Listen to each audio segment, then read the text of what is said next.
5 अध्याय में आएंगे। वचन संहिता उसका 5 अध्याय 3 और 5। हे यहोवा, हे यहोवा, भोर को मेरी वाणी तुझे सुनाई देगी। भोर को मेरी वाणी तुझे सुनाई देगी। घमंडी तेरे सम्मुख खड़े होने ना पाएंगे। घमंडी तेरे सम्मुख खड़े होने ना पाएंगे। तुझे सब अनर्थ कार्यों से घृणा है। हाँ, हालेलुया, बोलो हालेलुया। भोर को, हे यहोवा, भोर को मेरी वाणी तुझे सुनाई देगी। हालेलुया। सबसे पावरफुल प्रार्थना कब की होती है? भोर। कितने बजे उठना चाहिए? कितना बजे? 3 बजे। कितने बजे उठते हैं आप लोग? 4 बजे, 3 बजे और 3 बजे, 1 बजे। और नहीं उठना है। भोर को सबसे सर्वप्रथम पहला स्थान किसके लिए? परमेश्वर के लिए। जितना अधिक भोर में उठो। आदम और हवा के समय में यीशु मसीह कब मिलने आता था? आदम की बाड़ी का भी सबसे पहले कब आता था? सुबह और शाम। हालेलुया। परमेश्वर भी आपसे इंतजार करता है कि मेरा बेटी तड़के उठकर, वचन में लिखा है, जो तड़के उठकर मुझे खोजते हैं वो मुझे पाते हैं। हालेलुया। सबसे अधिक तड़के उठकर फड़फड़ाकर किधर नहीं देखना है, किधर भी नहीं देखना, और उठकर सीधा यीशु से मिलना। सबसे पहले यीशु से मिलना, नहीं तो पूरा 6 बजे तक 5 बजे तक नाक बाजेगा तो कुछ नहीं मिलेगा। Hallelujah, hallelujah. कितने लोग 6 बजे तक सोते हैं? 5 बजे तक। पंजा देख रहे हैं ना, 5 बजे तक सोने वालों को आशीष वाला है वो जितना अधिक तड़के उठकर किसको सबसे पहले खोजना? परमेश्वर। हालेलुया। पंजा से नहीं मारेंगे, वचन से मार करेंगे। हालेलुया। मर्डर ना कि मारेंगे नहीं, लेकिन उसको मारेंगे जो आलसी होंगे। किससे मारेंगे? वचन से। हालेलुया। और जब घायल होता, जब तक व्यक्ति घायल नहीं होता तब तक सुधरता भी नहीं। हालेलुया। और इसलिए भोर को, हे यहोवा, मेरी वाणी तुझे, कौन कहता है? दाऊद बड़ी भोर में उठकर, तड़के उठकर परमेश्वर को खोजता था। हाँ, और आगे बढ़िए।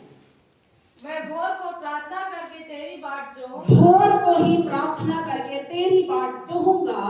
घमंडी तेरे सम्मुख खड़े ना होने पाएंगे। जो घमंड करते हैं वो कभी भी परमेश्वर के सामने खड़े होने नहीं पाएंगे। हालेलुया।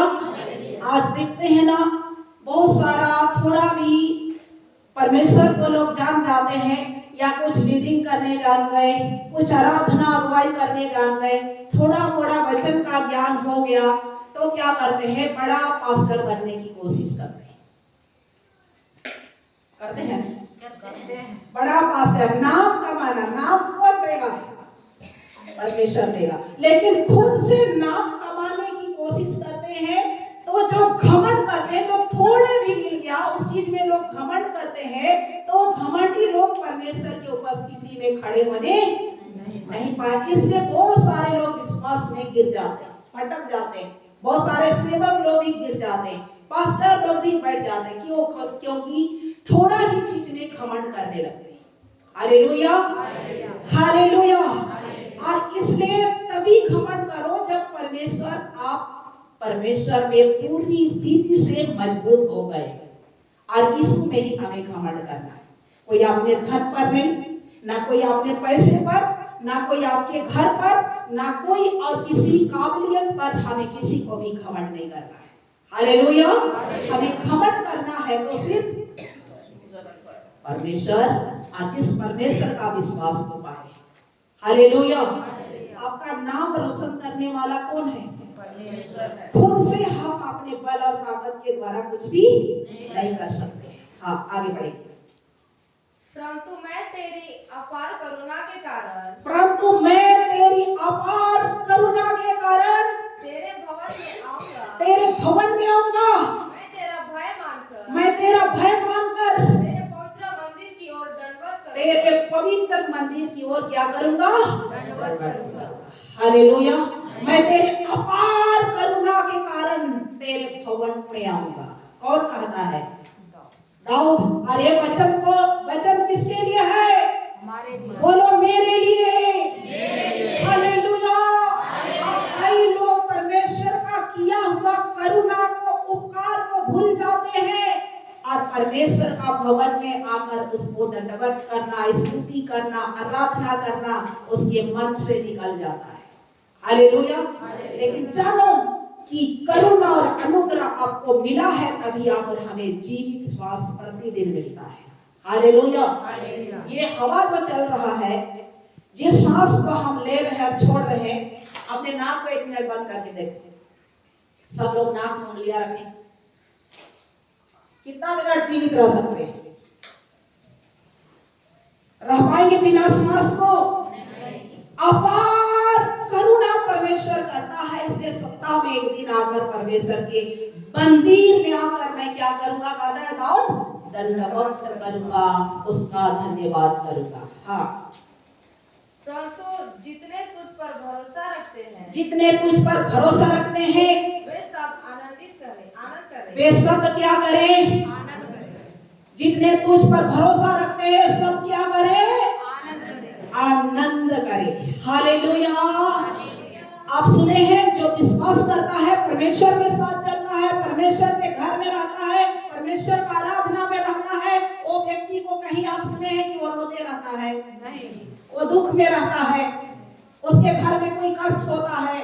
नहीं होता है। हालेलुया।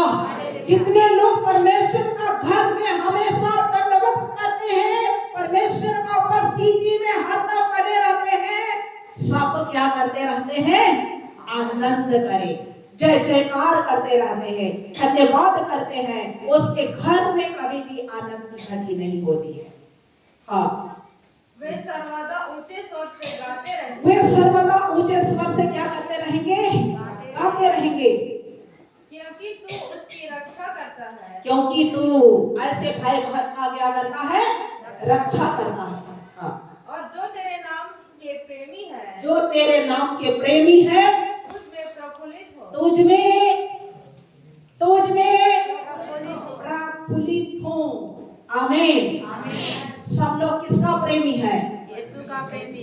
बोलो मैं यीशु का प्रेमी हूँ। मैं यीशु का प्रेमी हूँ। मैं यीशु का प्रेमी हूँ। मैं यीशु का प्रेमी हूँ। जो तेरे नाम के प्रेमी हो, तुझ में क्या हो जाएंगे? प्रफुल्लित होंगे, आशीषित हो जाएंगे, हरा भरा रहेंगे, हमेशा हरियाली उसके जीवन में रहेगा। हालेलुया।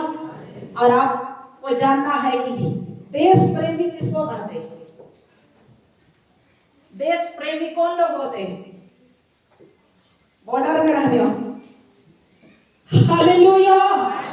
आप किसके प्रेमी है? देश के लिए प्राण चल जाए, लेकिन लोग ड्यूटी छोड़कर कभी घर नहीं आता। हालेलुया। और आप यीशु के प्रेमी को भी वही काम करना है। हम क्या करें?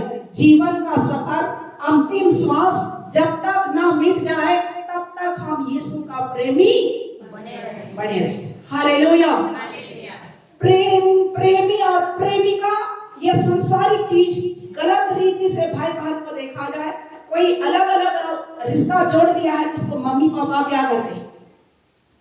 उसे बात मत करो, उसे शादी मत करो, वो अच्छा नहीं है तुम्हारे लिए। लड़का लड़की का प्रेमी लोग क्या होते हैं?